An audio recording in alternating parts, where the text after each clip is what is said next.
Whatever God's put on the inside, no matter how long it's been, no matter how impossible it looks, I'm asking you to stir it up. You have to get in agreement with God. He's the giver of all dreams. He's the one that put the desires in you. You may need to get alone. In your quiet time, search your heart. Say, God, anything I've pushed down, anything I've given up on, show me what it is. God, don't let me die with any dreams still buried on the inside. This is what Caleb did. He and his friend Joshua went and spied out the promised land. They came back and told Moses, we are well able to take the land. Let us go in at once. But the other 10 spies came back and said just the opposite. They talked Moses out of it. The Israelites became afraid. And some 2 million people, even though they were camped right next door, they turned around, and that group never did make it into the promised land. I can imagine that Caleb was disappointed, discouraged. He knew they were supposed to go in. God put the dream in his heart. And it looked like somebody else caused his dreams to get buried, caused him to miss his destiny. And a lot of people could have settled there and thought, too bad it didn't work out, but not Caleb. The true mark of a champion is even though some dirt gets thrown on your dream, instead of letting it get buried, you keep shaking it off. You keep moving forward. You keep looking for new opportunities. 45 years later, at the age of 85, Caleb could still feel that dream stirring on the inside. He wasn't sitting around feeling sorry for himself, saying, God, if only those people would have done right back then. No, he went back to that same mountain, that same place the others refused to go in. And at 85, he said, God, give me this same mountain. What's significant is that mountain had 5 giants living on it. There were other mountains with less opposition that would have been much easier. I can hear a friend say, come on, Caleb, you're 85, let's go take this easy mountain. He said, no, thanks. I'm not going to settle for mediocrity when I know God has placed greatness in me. I want that same mountain. That's the dream that's been stirring in my spirit all these years. And at 85, he went out and conquered the mountain, saw the dream come to pass. Have you allowed any dreams to get buried in you? And I'm not saying I'm a great man, but I'm telling you this here though, I ain't what I was. You might not, hey man, let me tell you something. You might not think all that much of me, but you would if you knew what I was. If you'd have saw me when I had a severe stuttering problem and I couldn't talk outside my house. You would think much of me if you saw me when I flunked out of school. I'm on my 3rd marriage. You would think a whole lot more of me if you knew me when I was living in that car for 3 years. Cause see, what he turned me into was something I never thought I didn't think I'd ever be this. People come to me from everywhere. I meet with kings and queens. I was in Botswana with the president and the first lady of Botswana. Then I met the crown prince of Abu Dhabi. He came out of his chair at the race to come meet me. You know why he came to meet me? Just simply because of my gift. I make people laugh. It put me in the presence of great men. That's what my gift has done for me. That's what your gift will do for you. That scripture is talking about you. Look, man, identify that God and get to pursuing it. I had a part when we was growing up.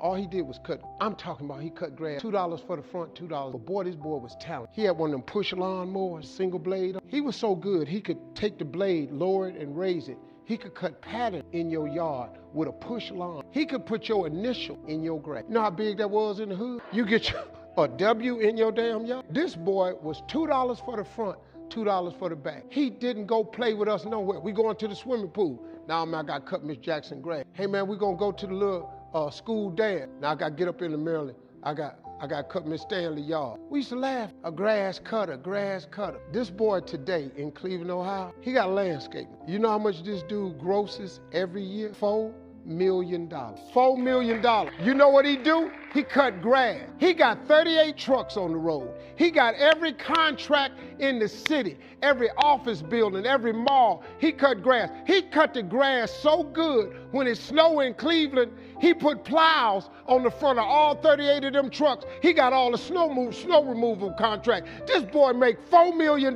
You know what he do? He cut grass. Each person's personal philosophy is like the set of the sail. Now, I used to think it was circumstances that ordered my life. If someone would have asked me at age 25, Mr. Rohn, how come you're not doing well? Pennies in your pocket, creditors calling, nothing in the bank, behind on your promises to your family, you live in America, 25 years old, got a beautiful family, every reason to do well, and things are not going that well for you. What is wrong here? It would not have occurred to me to blame my philosophy. I mean, it would not have occurred to me. Saying, well, I got this lousy philosophy, and that's how come I got pennies in my pocket and nothing in the bank, and things aren't working well. That would not have occurred to me. I found it much easier to blame the government, much easier to blame the tax problem. I used to say taxes are too high. Top tax rate when I first started paying tax, 91%. Back then, when your income reached a certain level, all your income over that, 91%. So I used to say that's too high. Now the top tax rate's about 33%, but people are still saying what? Taxes are too. See, but you can't use that anymore.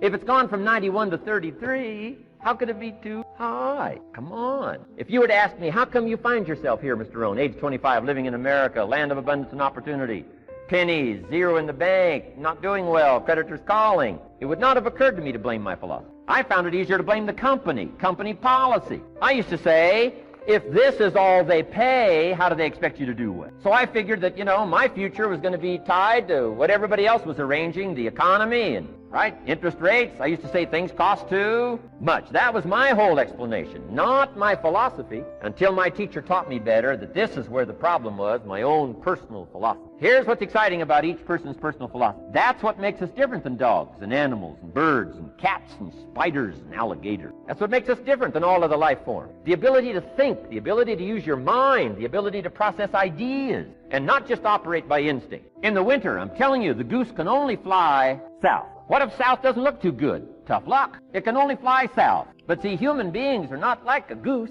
Can only fly south. I mean, you can turn around, go north, you can go east, you can go west, you can order the entire process of your own life. And we do that by the way we think. We do that by exercising our mind. We do that by processing ideas and come up with a better philosophy, a better strategy for our life, goals for the future, okay? Plans to achieve those goals. All this comes from developing our philosophy. Philosophy helps us to process what's available.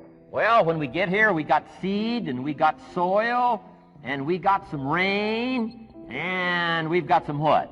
Sunshine, and we've got some seasons, and what? The miracle of life. Now, the key is, what do you do with all this stuff? How do you turn all this stuff that's available here into equity and promise and lifestyle and dream and future possibility? All of this that's possible now with human beings, how do you take all this stuff and turn it into this equities and values? Well, it starts with philosophy. What is the seed? What is the soil? What is the sunshine? What is the rain? Is it possible to take some of each of all the stuff that's available and turn it into food and turn it into value and turn it into nourishment, turn it into something spectacular and unique that no other life form can do? And the answer is yes. But you cannot deal with all this stuff and what to do with it unless you start refining your philosophy. Think, use your mind, come up with ideas, and strengthen your philosophy.